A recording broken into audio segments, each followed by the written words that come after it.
একটু লেট হয়ে গেল, তাও তো মনে করেছিস তুই আমার আসল ফ্রেন্ড। আর আমি হাসছিস কেন বুদারা?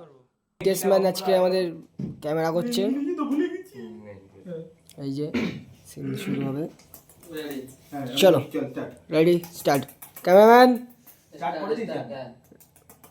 বৌদির নামটা কি? হ্যাঁ মেন জিনিসই তো ভুলে গেছি, মেয়েই তো সেট করিনি। চলে গেছে বল, তুমি বলো। কাল রোজ ডে 10টা কালে, তারপর তো তোর কথা। ও 8 তারিখ প্রপোজ ডে। আংটি দিবি? তোর বাবা দেবে টাকা? আমাদের বাবা তো তুই। বুকটা কেমন চওড়া করে দিলি। এই কিসিং ডে কবে? 12 তারিখ। আর 11 তারিখ রাত দিয়ে ব্রাশ করবো। তারপর ওমা অনেক আশা নিয়ে এসেছি, না বলবা না কিন্তু। কি হয়েছে? কাল থেকে লবিং এর দিবস শুরু, একটা পার্টনার খুঁজে দাও। তোর যা বদন, তোর তো এই বদন মেয়েদের তোর কাছে, যা তা কি হয়েছে? তোর তো এই এরকম বল, তোর তো এই বদন মেয়েদের সামনে গিয়ে কিভাবে আমি বিজ্ঞাপনটা দেবো? হ্যাঁ ঠিক আছে,